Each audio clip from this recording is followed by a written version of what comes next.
नमस्कार दोस्तों, आपका स्वागत है हमारे YouTube चैनल DK स्टोरी में।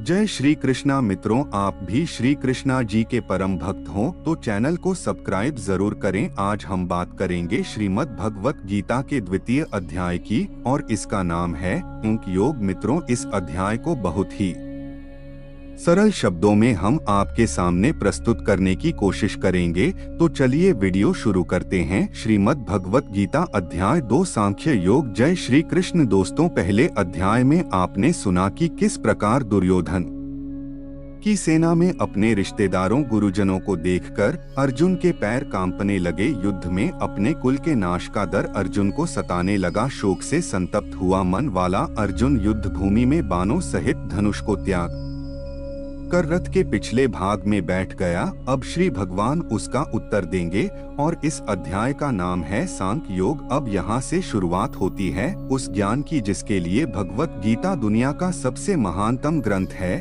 और ज्ञान का भंडार माना जाता है। संजय धृतराष्ट्र से कहते हैं कि हे राजन, उस प्रकार करुणा से व्याप्त और आंसुओं से पूर्ण तथा व्याकुल नेत्रों वाले शोक युक्त उस अर्जुन के प्रति भगवान श्री कृष्ण ने यह वचन कहा। श्री भगवान बोले, हे अर्जुन, तुझे इस असमय में यह मोह किस हेतु से प्राप्त हुआ? क्योंकि ना तो यह श्रेष्ठ पुरुषों द्वारा आँच है, ना स्वर्ग को देने वाला है और न ही कीर्ति को बढ़ाने वाला है। भगवान यहाँ अर्जुन से पूछते हैं कि हे अर्जुन, जबकि अब युद्ध शुरू होने वाला है, ऐसी अवस्था में बुद्धिमान होते हुए भी तुम्हारे अंदर ऐसा मोह कहाँ से आ गया? इसलिए हे अर्जुन, नपुंसकता को मत प्राप्त हो, तुझ में यह उचित नहीं जान पड़ती है। हृदय की तुच्छ दुर्बलता को त्याग कर युद्ध के लिए खड़ा हो जा। तब अर्जुन श्री भगवान से कहते हैं, हे मधुसूदन, मैं रणभूमि में किस प्रकार बाणों से भीष्म पितामह और द्रोणाचार्य के विरुद्ध लड़ूंगा?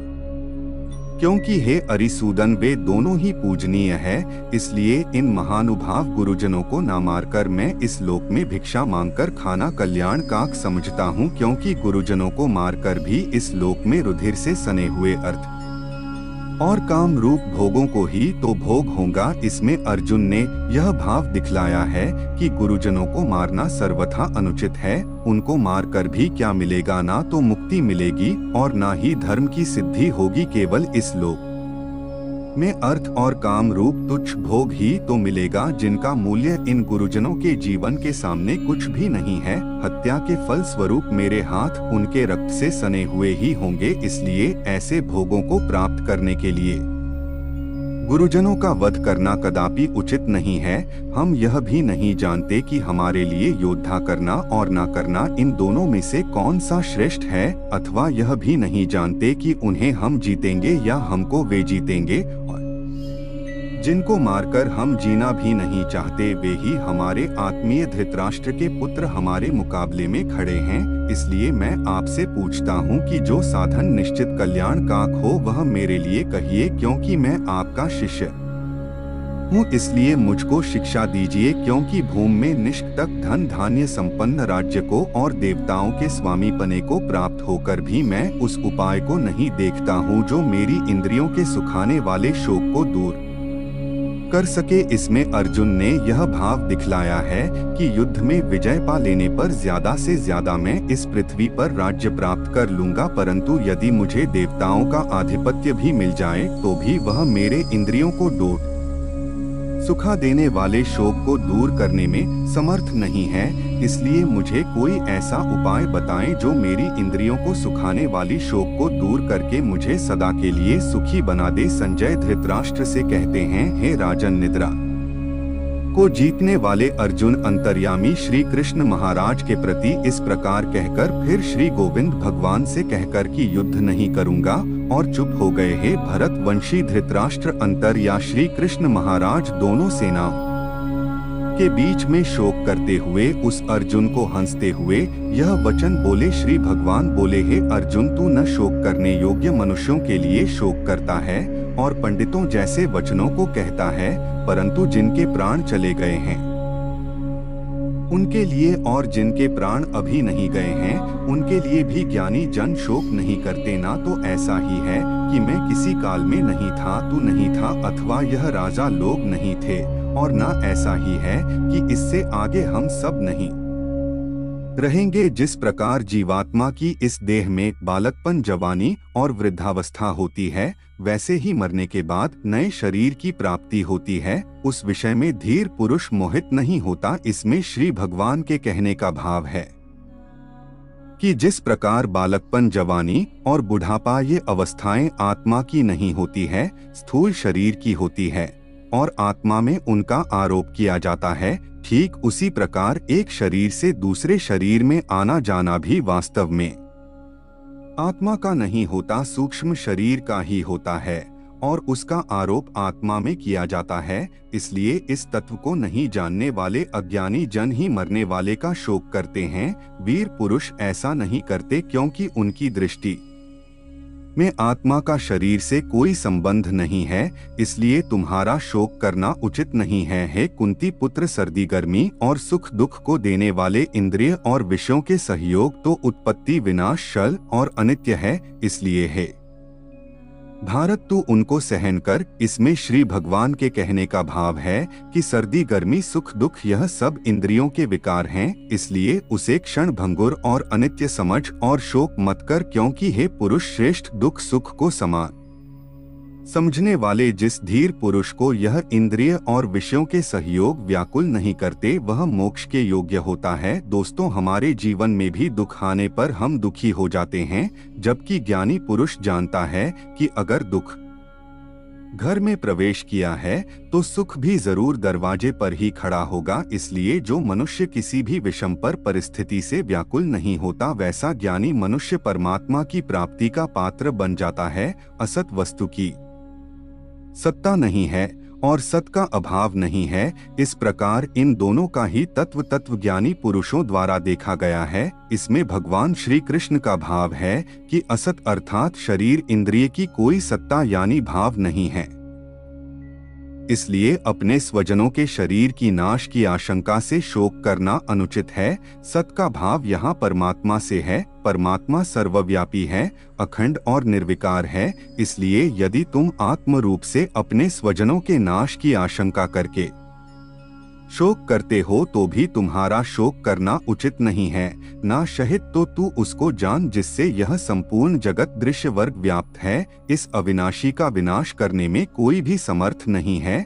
श्री भगवान कहते हैं, परमात्मा का कोई भी नाश नहीं कर सकता, इसीलिए परमात्मा ही सत है। उस नाश रहित अप्रमेय नित्य स्वरूप जीवात्मा के यह सब शरीर नाशवान कहे गए हैं। इसलिए हे भारतवंशी अर्जुन, तू युद्ध कर। यहाँ श्री कृष्ण का भाव है कि जब यह बात सिद्ध हो चुकी है कि शरीर नाशवान है, उनका नाश अनिवार्य है और आत्मा नित्य है, उसका कभी नाश नहीं होता, तो युद्ध करने में शोक का कोई कारण ही नहीं है। जो इस आत्मा को मारने वाला समझता है तथा जो इसको मरा मानता है, वे दोनों ही नहीं जानते, क्योंकि यह आत्मा वास्तव में ना तो किसी को मारता है और ना किसी के द्वारा मारा जाता है। यहाँ श्री भगवान का भाव है कि स्थूल शरीर से सूक्ष्म शरीर के वियोग को मरना कहते हैं। इसलिए मरने वाला स्थूल शरीर है। इसी तरह जिस स्थूल शरीर की क्रिया से किसी दूसरे स्थूल शरीर के प्राणों का वियोग होता है, उसे मारने वाला कहते हैं। इसलिए मारने वाला भी शरीर ही है, आत्मा नहीं है। किंतु शरीर के धर्मों को अपने में अध्यारोपित करके अज्ञानी लोग आत्मा को मारने वाला मान लेते हैं। इसलिए उनको उन कर्मों का फल भोगना पड़ता है। यह आत्मा किसी काल में भी ना तो जन्मता है और ना मरता ही है, तथा ना यह उत्पन्न होकर फिर होने वाला ही है, क्योंकि यह अजन्मा, नित्य, सनातन और पुरातन है। शरीर के मारे जाने पर भी यह नहीं मारा जाता है। पृथा पुत्र अर्जुन, जो पुरुष इस आत्मा को नाश रहित, नित्य, अजन्मा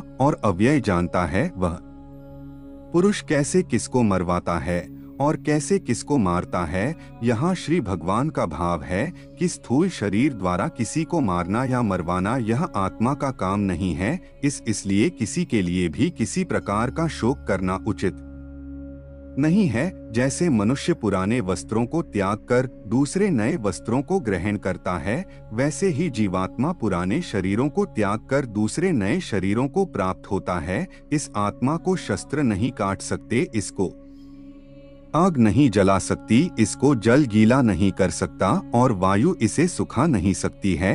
यह आत्मा नित्य सर्वव्यापी अचल स्थिर रहने वाला और सनातन है। यह आत्मा अव्यक्त है, अर्थात आत्मा किसी भी इंद्रिय के द्वारा जाना नहीं जा सकता है। यह आत्मा अचिंत्य है, अर्थात आत्मा मन का भी विषय नहीं है। यह आत्मा विकार रहित कहा जाता है। इसलिए हे अर्जुन, इस आत्मा को उपर्युक्त प्रकार से जानकर तू शोक करने योग्य नहीं है, अर्थात तुझे शोक करना उचित नहीं है। किंतु यदि तू इस आत्मा को सदा जन्म लेने वाला तथा सदा मरने वाला मानता है, तो भी हे महाबाहो, तू इस प्रकार शोक करने के योग्य नहीं है, क्योंकि इस मान्यता के अनुसार जन्मे हुए की मृत्यु निश्चित है और मरे हुए का जन्म निश्चित है। इससे भी इस बिना उपाय वाले विषय में तू शोक करने के योग्य नहीं है। हे अर्जुन, संपूर्ण प्राणी जन्म से पहले अप्रकृतिक केवल बीच में ही प्रकट है। फिर ऐसी स्थिति में क्या शोक करना है? कोई एक महापुरुष ही इस आत्मा को आश्चर्य की भांति देखता है,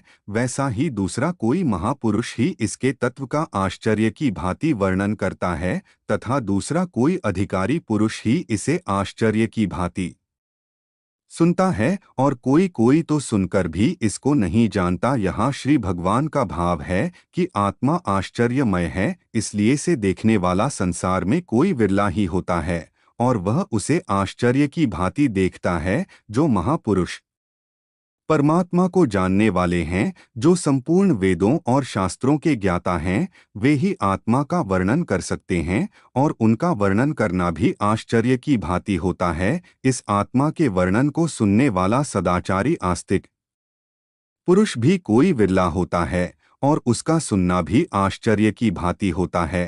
हे अर्जुन, यह आत्मा सबके शरीरों में सदा ही अवध है, इसका कभी नाश नहीं हो सकता। इस कारण संपूर्ण प्राणियों के लिए तू शोक करने के योग्य नहीं है, तथा अपने धर्म को देखकर भी तू शोक करने के योग्य नहीं है, अर्थात तुझे भय नहीं करना चाहिए, क्योंकि क्षत्रिय के लिए धर्मयुक्त योद्ध से बढ़कर दूसरा कोई कल्याणकारी कर्तव्य नहीं है। हे पार्थ, अपने आप प्राप्त हुए और खुले हुए स्वर्ग के द्वार रूपी इस प्रकार के युद्ध को भाग्यवान क्षत्रिय लोग ही पाते हैं। किंतु यदि तू इस धर्मयुक्त युद्ध को नहीं करेगा, तो स्वधर्म और कीर्ति को खोकर पाप को प्राप्त होगा, तथा सब लोग अनंत काल तक तेरी अपकीर्ति की चर्चा करेंगे। और माननीय पुरुष के लिए अपकीर्ति मरण से भी बढ़कर है, और जिनकी दृष्टि में तू पहले बहुत सम्मानित होकर अब लघुता को प्रहोगा, वे महारथी लोग तुझे भय के कारण युद्ध से हटा हुआ मानकर तुम्हें डरपोक समझेंगे। तेरे वैरी लोग अर्थात तुम्हारे शत्रुघ्न तेरे सामर्थ्य की निंदा करते हुए तुझे बहुत से ना कहने योग्य वचन भी कहेंगे। उससे अधिक दुख और क्या होगा? या तो तू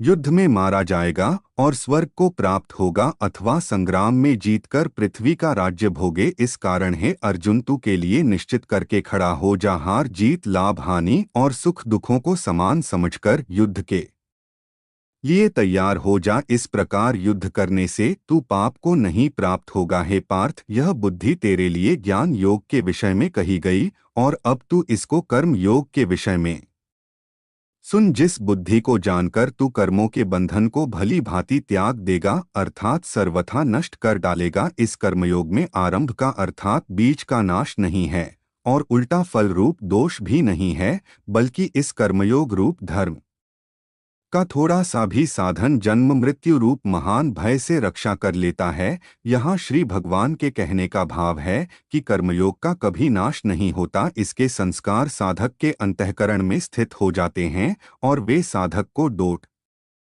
दूसरे जन्म में पुनः साधन में लगा देते हैं। निकाम भाव से किए गए कर्मों का विपरीत परिणाम भी नहीं होता है, और ऐसा साधक भगवान को प्राप्त हो जाता है। हे अर्जुन, इस कर्मयोग में निश्चय आत्मिका बुद्धि एक ही होती है, किंतु अस्थिर विचार वाले विवेकहीन सकाम मनुष्यों की बुद्धियां निश्चय ही बहुत भेदों वाली और अनंत होती है। जब फैसला लेना हो तो बुद्धि एक ही होती है, लेकिन जहां सोच की फैसले की निर्णय की कमी हो, वहाँ कई बुद्धियाँ काम करती है।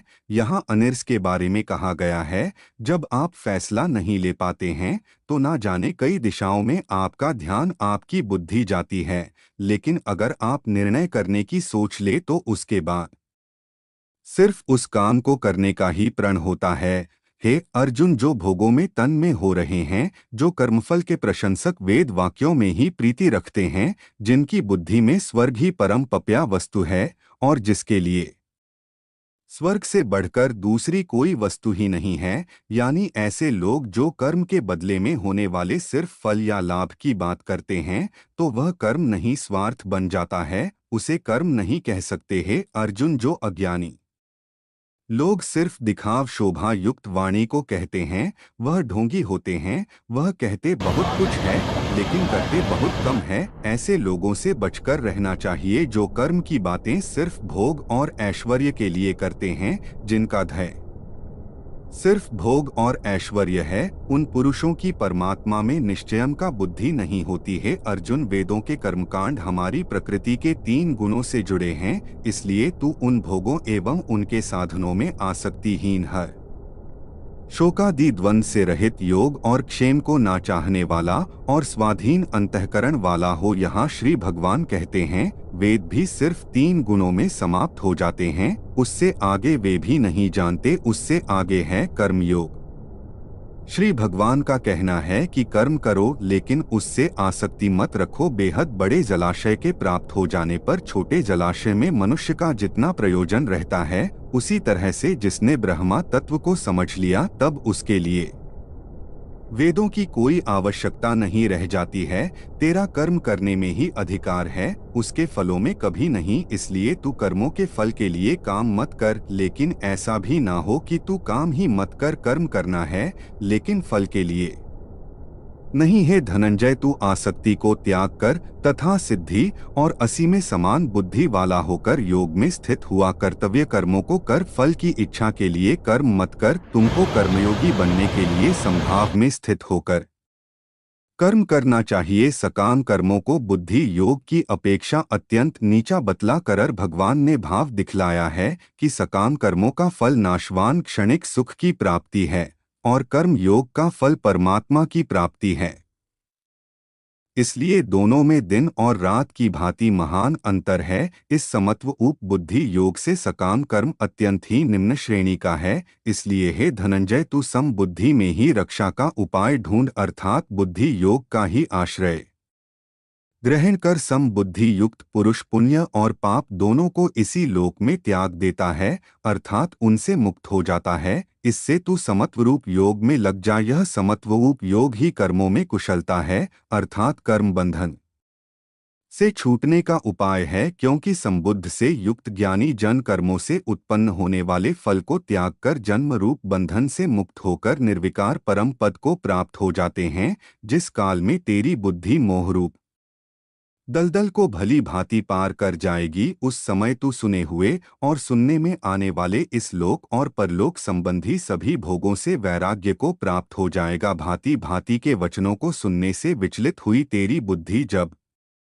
परमात्मा में अचल और स्थिर ठहर जाएगी, तब तो योग को प्राप्त हो जाएगा, अर्थात तेरा परमात्मा से नित्य सहयोग हो जाएगा। अर्जुन बोले, हे केशव, समाधि में स्थित परमात्मा को प्राप्त हुए स्थिर बुद्धि पुरुष का क्या लक्षण है? वह स्थिर बुद्धि पुरुष कैसे बोलता है, कैसे बैठता है और कैसे चलता है? श्री भगवान बोले, हे अर्जुन, जिस काल में यह पुरुष मन में स्थित संपूर्ण कामनाओं को भली भांति त्याग देता है और आत्मा से आत्मा में ही संतुष्ट रहता है, उस काल में वह स्थित प्रज्ञ कहा जाता है। दुखों की प्राप्ति होने पर जिसके मन में उद्वेग नहीं होता, सुखों की प्राप्ति में जो सर्वथा स्पेह रहित है तथा जिसके राग भय और क्रोध नष्ट हो गए हैं, ऐसा मुनि स्थिर बुद्धि कहा जाता है। जो पुरुष सर्वत्र स्नेह रहित होकर शुभ या अशुभ वस्तु को प्राप्त होकर ना प्रसन्न होता है और ना द्वेष करता है, उसकी की बुद्धि स्थिर है। कछुआ सब ओर से अपने अंगों को डोट